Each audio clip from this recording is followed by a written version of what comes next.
In this video, we are going to talk about the complexity of the digestive system and in particular about what happens in the toilet.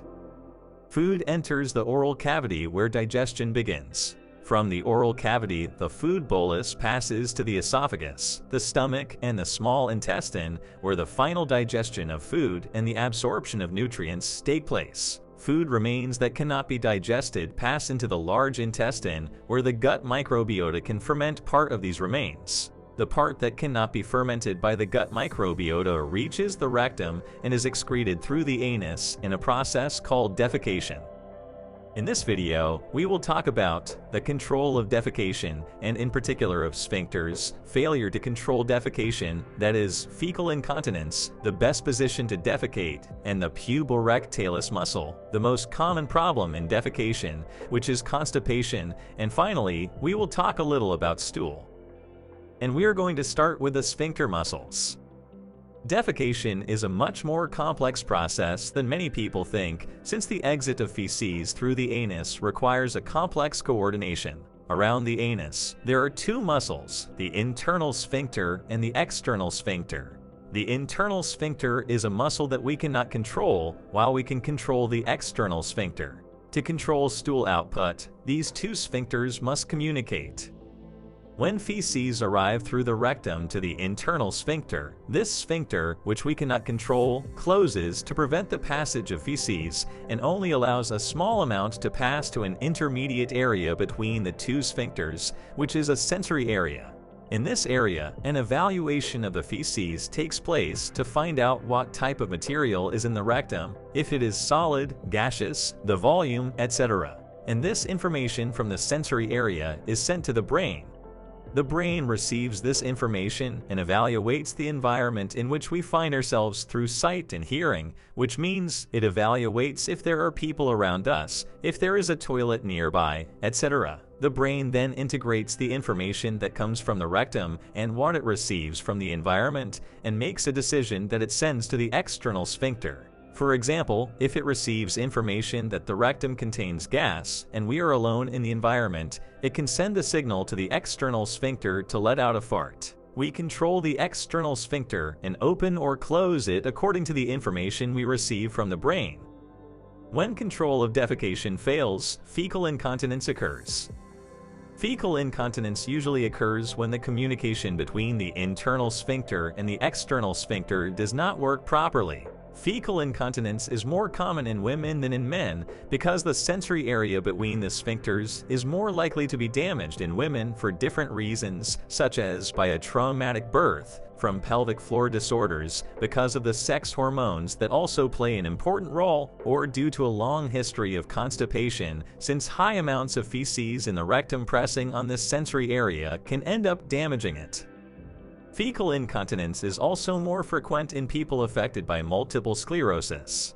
And this is not only because there are more women affected by this disease than men, but it can also be due to other reasons such as spinal cord injuries in areas responsible for sphincter coordination and constipation, which is more common in people with multiple sclerosis. Now, we will see if there is an optimal position to defecate, and for this we will talk about the puborectalis muscle.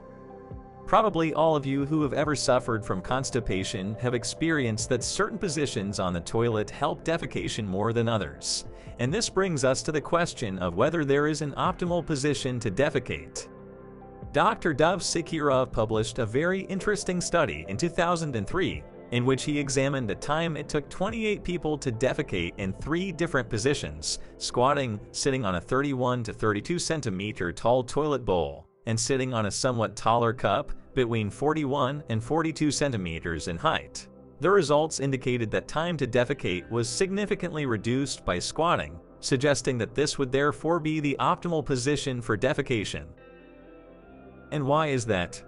In the anus, in addition to the internal and external sphincters, there is a third muscle called the puborectalis that participates in the control of the output of feces through the anus. This muscle helps the sphincters to retain stool in the rectum, especially when we are standing, so that the sphincters do not have to exert as much force. This muscle acts as a ribbon preventing the advance of feces through the rectum. When we are standing, and also when we are sitting on the toilet, this muscle is tense and blocks the exit of feces. When we squat, this muscle relaxes and feces can move through the rectum and out of the anus much more easily. Therefore, it seems logical that the optimal position to defecate is the squatting position. In fact, it should not surprise us since the squatting position is the most common position to defecate in many countries, both in Africa and Asia, where toilets only allow this position. This squatting position, however, can be quite complicated for people who are not physically fit or for the elderly, and on the other hand, in Western societies, we do not have this type of toilet. For this reason, a rather interesting alternative has been suggested due to its simplicity, which consists of sitting on the toilet, putting a small bench under our feet, and leaning our body forwards so that the angle formed between our body and our legs is very similar to the one we would have during squatting, and for this reason, it is possible to relax the puborectalis muscle and facilitate defecation. Now, we are going to talk about the most common problem in defecation, which is constipation. You all know what constipation is, although sometimes it is difficult to know when we suffer from constipation, since the frequency of defecation can vary greatly from one person to another. When can we say that we have constipation? When we evacuate less than 3 times a week, when stools are hard in the form of balls, when the expulsion of feces requires force, when it is only possible to evacuate with the help of remedies, or when we never feel totally empty after having a bowel movement. And what are the main causes of constipation and the main remedies? The main causes of constipation are a low-fiber diet, that we are always stressed and never find the time to go to the toilet, because if we do not go to the toilet when we need to, feces are stored, which presses on the sphincter that gets used to receiving pressure and then is not able to react correctly when it should do so. Travel can also induce constipation because we tend to get dehydrated on airplanes, for example, and we also tend to suppress defecation because we do not feel comfortable in public toilets. Some common medications such as calcium, antidepressants, or diuretics, and also the female anatomy. The colon is longer in women, so food takes longer to travel through it, and in addition, the colon in women has to take more complicated forms to be able to locate the entire female reproductive system or the fetus during pregnancy, which further delays the passage of food. And finally, female hormones also influence constipation. Multiple sclerosis can also increase the risk of constipation, for example, because disability can increase the difficulty in accessing the toilet because there may be lesions in the central nervous system that affect bowel movements or sphincters, or because some medications can induce constipation. The main remedies for constipation are: increase the intake of fiber that increases the size of the stool and its viscosity. Increase water consumption. Establish a routine to go to the toilet and not suppress the urge to defecate. Increase physical activity, and maybe also change a position on the toilet. Other remedies for constipation are laxatives, but we are not going to tell you anything about these because laxatives should be taken by prescription, and therefore the clinician should be the one to recommend them. What we would like to tell you about is the 3-day rule when you use laxatives that perhaps not all of you know, and that is important to make good use of laxatives. When we defecate naturally, a part of the large intestine is emptied, in particular the descending colon and rectum. The ascending colon and transverse colon continue to be filled with feces. The time it takes to refill the descending colon and rectum for a new defecation is about 24 hours, that is, 1 day. After a day, the large intestine is full again, and we can defecate again. Therefore, it usually defecates once a day. When we defecate with the use of laxatives, the colon is completely emptied. Therefore, to defecate again after using laxatives, it takes 1 day to fill the ascending colon, 1 day to fill the transverse colon, and 1 day to fill the descending colon and rectum. In other words, 3 days for the colon to be completely full. For this reason, after having used laxatives, we should not expect to defecate again until after 3 days. And to finish, we are going to see the types of feces that there are.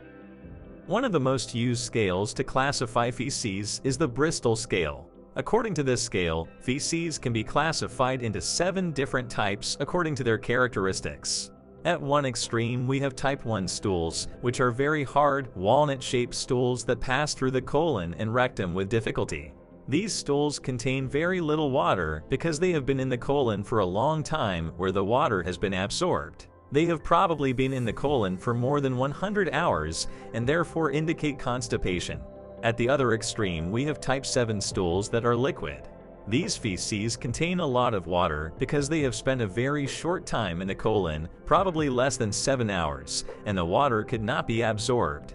Therefore, they indicate diarrhea. Type 4 sausage-shaped, smooth, and soft stools would be optimal stools. The truth is that feces are very informative, and it would be worth it for all of us to pay more attention to them to get a better idea of how our digestive system works. If we have, for example, a very high fiber intake, there may be a large production of gas and the feces will float, while if we have incomplete digestion and there are pieces of undigested food in the feces, they will sink faster.